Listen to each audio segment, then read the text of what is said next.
Je pense qu'on est tous d'accord de dire que quand les enfants mangent trop de sucre, ils sont surexcités et ingérables. Mais du coup, ça nous pose une question vraiment intéressante. Pourquoi est-ce que c'est le cas chez les enfants et pas chez les adultes? Parce que finalement, il n'y a pas de raison. On n'est pas fait tellement différemment, nos enfants et nous. Alors pourquoi le sucre serait-il aussi néfaste pour nos enfants et pas pour nous? Eh bien, je pense que la réponse, elle est très simple et on va voir que l'impact du sucre chez les adultes est finalement très similaire à celui chez les enfants. C'est juste qu'on a mieux appris à le gérer. Enfin, c'est ce qu'on pense.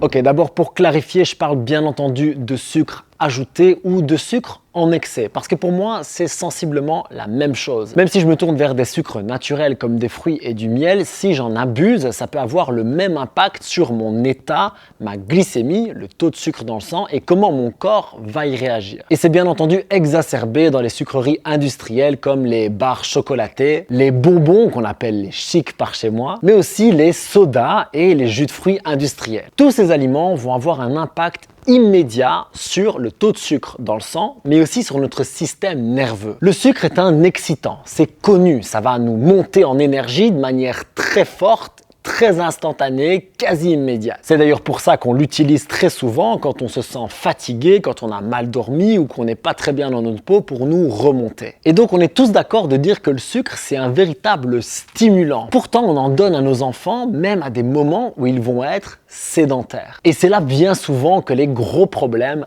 arrive. C'est quand on va donner un stimulant à quelqu'un et qu'il ne va pas pouvoir exprimer toute l'énergie qu'il va en retirer. Donc quand je bois trop de café, quand je mange trop de sucre et que je suis contenu derrière un bureau, sur un banc d'école ou simplement dans une situation dans laquelle je ne veux pas être, eh bien je vais en fait un petit peu devenir fou. Mon système nerveux sympathique va monter très fort et ça va me dérégler au niveau psychologique, ça va m'empêcher de bien réfléchir et ça va aussi rendre la gestion de mes émotions plus compliquées. Tous ces facteurs-là, quand on est adulte, on peut plus ou moins les gérer. On va en parler après, mais bien entendu, quand on est enfant, il n'y a aucun filtre. Tout ça va sortir tel quel, voire même de manière exacerbée parce que les émotions chez les enfants prennent toute la place. Et donc on se retrouve avec des enfants qui courent partout, qui sautent, qui crient, qui font des crises, qui deviennent capricieux, etc.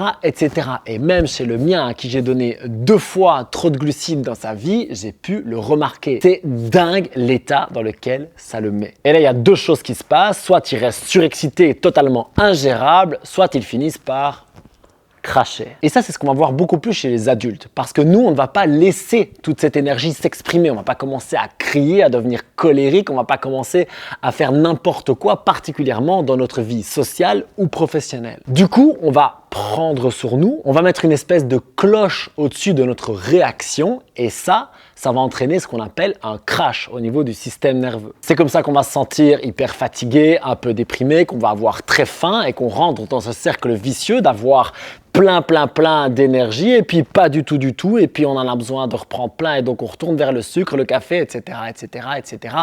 toute la journée. Mais ça, en plus de poser un problème énergétique et aussi au niveau de la prise de poids, on le sait puisque l'excès de sucre, la répétition de cette production d'insuline va amener à un stockage excessif au niveau de la graisse, eh bien ça va aussi créer un état mental et psychologique beaucoup plus instable. Ça va augmenter nos frustrations, ça peut décupler notre anxiété et puis aussi augmenter notre sentiment de solitude, de tristesse ou un petit peu de dépression quand on en sort. Le sucre est directement associé à ce qu'on appelle des mood swings, ça veut dire des variations d'humeur importantes. Et je veux dire, quand on se sent un peu plané juste après un café avec une collation sucrée, à ce moment-là, on a toute l'énergie qu'il faut, on peut tout accomplir et tout va bien se passer. Et puis quand on redescend de ça, c'est la fin du monde, on n'y arrivera jamais et on est totalement crevé. Sauf que nous, on a plein de filtres sociaux, familiaux, etc. Et donc, on va essayer de contenir tout ça comme on peut jusqu'à en faire une espèce de cocotte minute prête à exploser. Alors dans quel sens elle va exploser?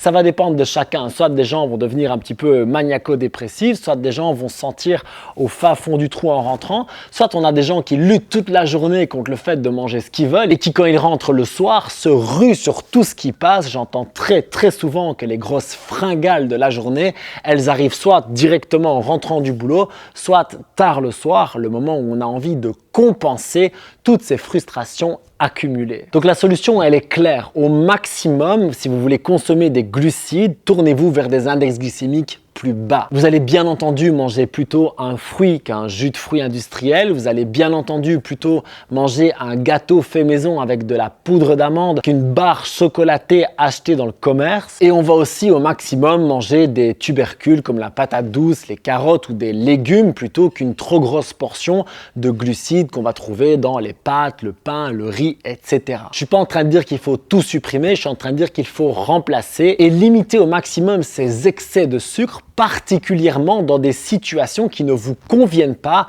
et surtout celles qui sont sédentaires. Si vous voulez consommer plus de sucre, faites-le avant une activité physique, faites-le avant d'aller vous dépenser, faites-le avant d'avoir l'espace pour laisser toute cette énergie s'exprimer. Bien entendu, ça c'est multiplié par 1000 pour nos enfants. On va chercher à leur donner ces apports en sucre uniquement avant qu'ils puissent bouger parce que sinon vous ne pourrez pas les tenir. Et à chaque fois, ces écarts entre l'énergie qui rentre et celle qui peut sortir, ça crée des déséquilibres après dans la gestion de l'énergie de leur système nerveux et de leurs émotions. Donc la première solution, c'est de remplacer vos sources de glucides. La deuxième, c'est de les déplacer avant l'activité physique quelle qu'elle soit.